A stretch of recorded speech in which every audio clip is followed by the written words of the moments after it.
नमस्कार, जय श्री कृष्णा, राधे राधे।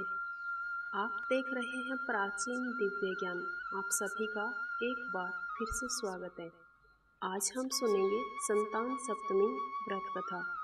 संतान सप्तमी व्रत भाद्रपद मास के शुक्ल पक्ष की सप्तमी तिथि को रखा जाता है।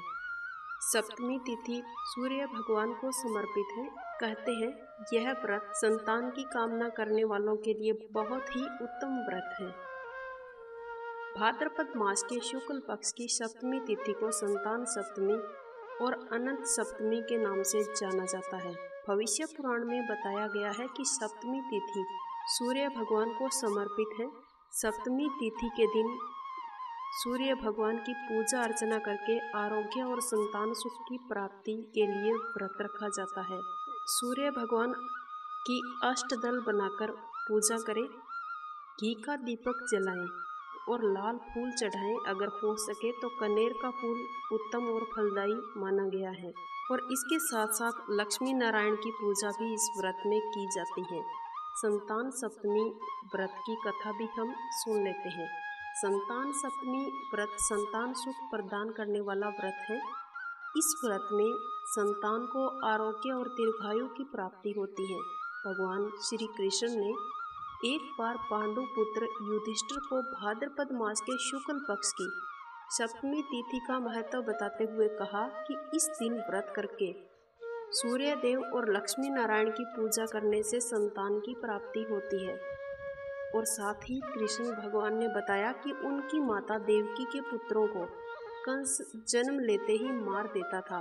लोमश ऋषि ने माता देवकी को संतान सप्तमी व्रत के बारे में बताया। लोमश ऋषि के बताए विधान के अनुसार माता ने इस व्रत के नियम का पालन भी किया। इससे मेरा जन्म हुआ। मैंने कंस के अत्याचार से धरती को मुक्ति दिलाई। राजा नहुस की पत्नी की भी एक कथा बहुत ही प्रसिद्ध है। एक समय अयोध्या में बड़े प्रतापी नहुस नामक राजा राज्य किया करते थे। राजा की पत्नी का नाम चंद्रमुखी था।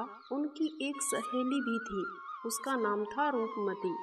एक बार चंद्रमुखी अपनी सहेली के साथ सरयू नदी के तट पर स्नान करने गई। उसने देखा कि बहुत सी महिलाएं संतान सप्तमी का व्रत कर रही थी। रानी अपनी सहेली के साथ वहां बैठकर संतान सप्तमी व्रत की पूजा देखने लगी। उन्होंने भी निश्चय किया कि संतान सप्तमी व्रत इस बार वो भी रखेगी, लेकिन समय का अंतराल इतना था कि वो व्रत रखना भूल गई। समय का चक्कर चलता रहा। रानी और उसकी सहेली देह त्याग कर परलोक को चली गई। फिर उनका अनेक योनियों में जन्म हुआ और उन्होंने अपने कर्म फल से मनुष्य शरीर को भी प्राप्त किया। रानी चंद्रमुखी ईश्वरी नामक राजकन्या के रूप में जन्म लिया और उनकी सहेली एक रूपमती ब्राह्मणी कन्या हुई। इस जन्म में रूपमती अपने पूर्व जन्म की सभी बातें याद करके संतान सप्तमी व्रत को भी कर रही थी। उसने संतान सप्तमी का व्रत रखा, जिससे 8 संतान प्राप्त हुई। लेकिन ईश्वरी इस व्रत को नहीं कर सकी। उसे याद नहीं था, जिससे वो इस जन्म में भी निसंतान रही। रूपमती के पुत्रों को देखकर ईश्वरी को जलन होती थी। उसने कई बार उन्हें मारने का प्रयास भी किया, लेकिन वो हर बार असफल रही। बाद में उसने अपनी गलती मान ली और रूपमती से क्षमा भी मांगी। रूपमती ने ईश्वरी को क्षमा कर दिया और संतान सप्तमी व्रत करने के लिए कहा। इस व्रत से ईश्वरी को भी संतान सुख की प्राप्ति हुई। अब हम सुनेंगे लक्ष्मी नारायण व्रत की कथा।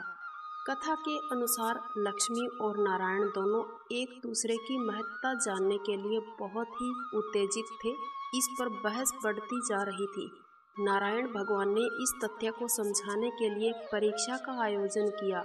भगवान नारायण ब्राह्मण का वेश बनाकर एक गांव में जाते हैं।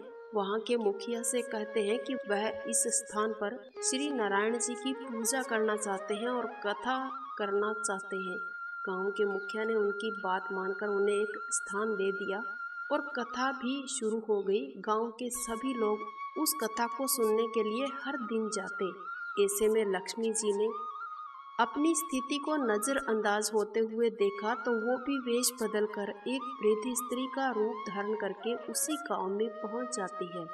एक स्त्री जो कथा सुनने के लिए अपने घर से निकल ही रही थी, तभी लक्ष्मी जी वृद्ध स्त्री का रूप धारण करके उनके द्वार पर जाती है और पानी मांगती है। ऐसे में वो स्त्री उसे पानी पिलाती है। जैसे ही वृद्ध स्त्री ने उसका बर्तन वापस किया तो वो स्वर्ण का हो गया। इस चमत्कार को देखने के लिए गांव के सभी लोग नारायण भगवान की कथा से उठकर चले आए। धन के लोभ का स्वरूप के कारण नारायण उस स्थान से जाने के लिए प्रस्थान करते हैं, तो लक्ष्मी जी वहां आकर उन्हें अपनी महत्ता स्वीकार करने को कहती है। श्री नारायण जी मान जाते हैं कि लक्ष्मी जी उनसे अधिक महत्व रखती हैं और वहां से चले जाते हैं। ऐसे में लक्ष्मी जी उनके जाने से दुखी होकर वहां से जाने लगती है, तो गांव के लोग उन्हें रोकने लगते हैं।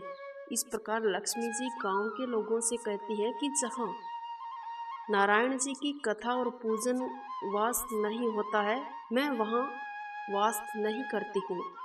ऐसा स्थान मेरे लिए हो ही नहीं सकता है।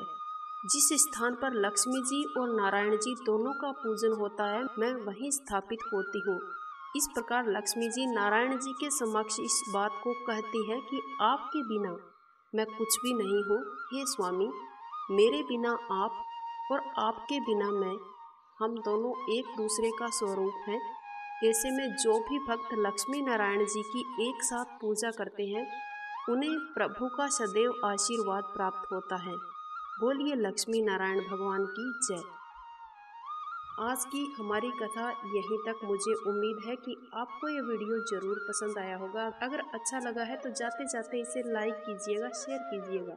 इसके साथ साथ चैनल को आपने अभी तक सब्सक्राइब नहीं किया है तो सब्सक्राइब करके बेल आइकन अवश्य प्रेस कर देना, ताकि आने वाले हर एक वीडियो का नोटिफिकेशन आपको सबसे पहले मिल सके। मिलते हैं नेक्स्ट वीडियो में। वंदे मातरम। जय श्री कृष्ण।